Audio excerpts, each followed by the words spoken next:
What's up, all my movie-loving maniacs? It's your boy Bangful B of the Lassiter Factor, and today I'm going to talk about last night's Oscar ceremony. So, let's get into it.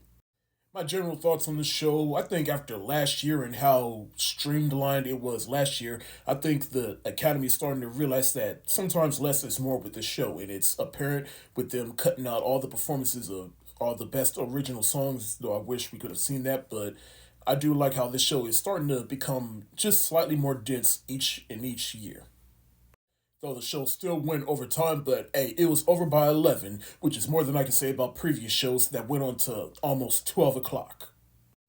Despite them cutting out a lot of the performances, there still were some performances last night that were to be had during the show, like the opening performance with Ariana Grande and Cynthia Erivo performing, starting out performing Over the Rainbow, and then eventually the two of them started singing Defying Gravity. Beautiful performance, both of them look stunning.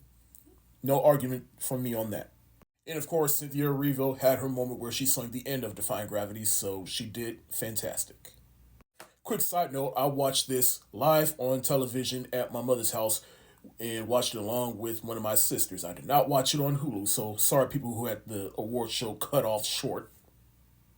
Now, Conan O'Brien, I thought he did a fantastic job at the host. I wouldn't mind if he came back next year to host, or really if he just became a permanent host, because he brought the right amount of energy to the Oscars. He knew exactly what the show needed. He basically carried the show from beginning to end, in my opinion.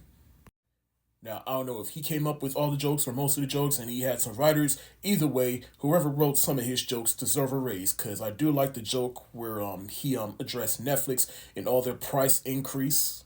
I do like how he subtly addressed all the controversy around Carla Sofia Gascon by basically just saying like, hey, Anora, it has like 400 uses of the F word in it. I'm sure that's just as many, if not more, than Carla Sofia Gascon's publicist. I do like how he gave glory to all the first responders from the LA fires.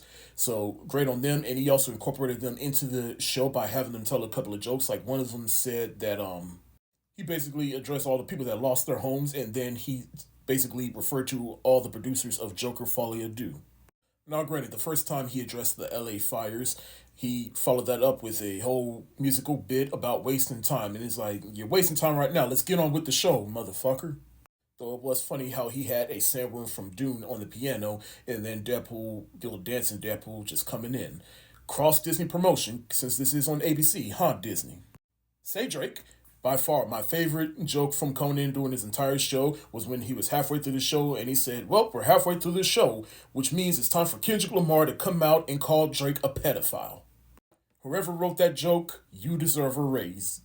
You, you, you wrote that for us, and I love you forever for it.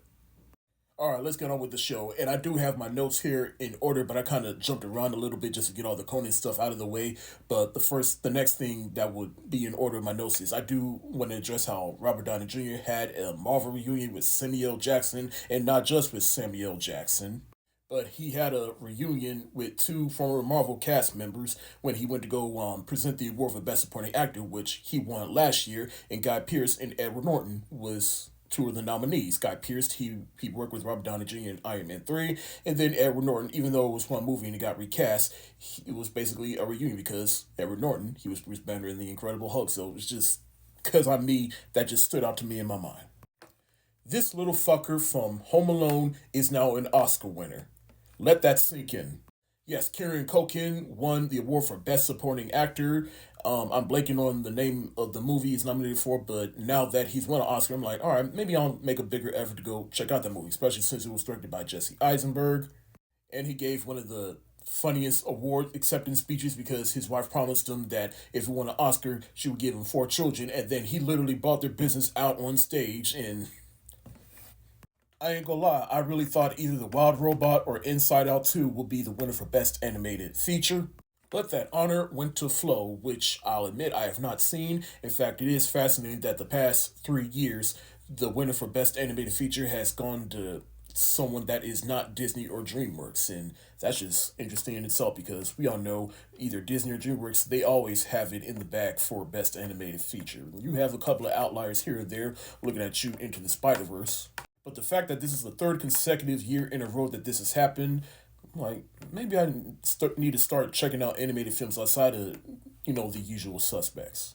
Shout out to Paul Taswell, who is now the first black man to receive the Oscar for costume design, which is also an award held by Ruth E. Carter, who is the first black woman to win this award and won it for Black Panther and Black Panther Wakanda Forever. So just black history, just continuing even after Black History Month ends. I'm really happy for him for that. In light of James Bond being in, let's just say, creative limbo at the moment, the Academy Awards decided to have a James Bond tribute in which they addressed the Broccolis, and then they had this whole tribute and performance. They started out with dancing 007s with Margaret Qualley, and then you had Lisa, Doja Cat, and Rye, which I've said many times, I'm a little disconnected with modern music at the moment. Well, really for a long time. But the only person I really knew was Doja Cat. And Doja Cat sung Diamonds Are Forever, which was originally sung by Shirley Bassey. And I'm sorry, but and maybe I'm just being too biased, maybe I'm being too hard, but Diamonds Are Forever is my favorite Bond theme and sung beautifully by Shirley Bassey. Like to me, that is one of the few Bond themes that you need to come correct on. And I just Doja Cat, she didn't do a bad job, but at the same time, she didn't do a good job either. So maybe I was just expecting more, but that's just me. Zoe Saldana, who's already winning awards for her performance in Amelia Perez, she won the award for Best Supporting Actress, and I'm happy for her, and I'm not arguing there. Amelia Perez as a movie, it has faults, but I always said that I thought Zoe Saldana, she was one of the best parts of that movie, and I'm happy for her. One of the first she's one of the first Dominicans to ever win this award. So hey, she has four movies that made $1 billion, and now she is an Oscar winner. The song El May won the award for Best Original Song, which visually I like, but just hearing it on its own, I could care less. But to be honest, I thought the Best Original Song awards were a little weak this year, so it really wouldn't have made that much of a difference on me who won. Though it would have been nice to see the song for the 6 888 win, just so I can say, hey, Tyler Perry has a movie that has won an Oscar.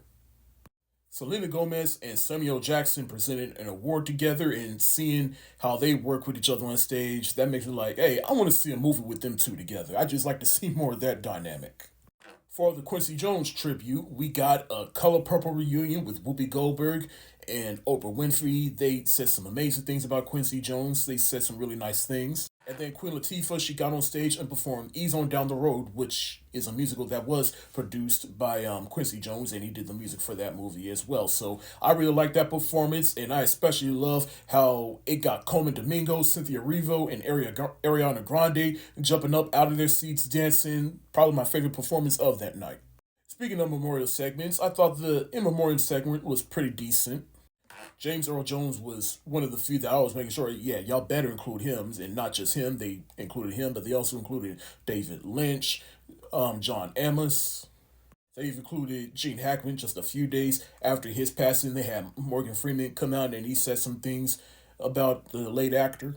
However, it was, well, one was more a bit of a crime, and the other one, I mean, I can kind of understand, but at the same time, it's still a crime that they didn't include Michelle Trachtenberg in this memorial segment because she died literally a day before Gene Hackman, so they had considerably more than enough time to include her into the memorial segment. And but Tony Todd, who passed away months in advance, how could you forget him and not include him in the memorial segment? And I know, it's a show, and there's only but so many people you're gonna remember to include in, but still, come on.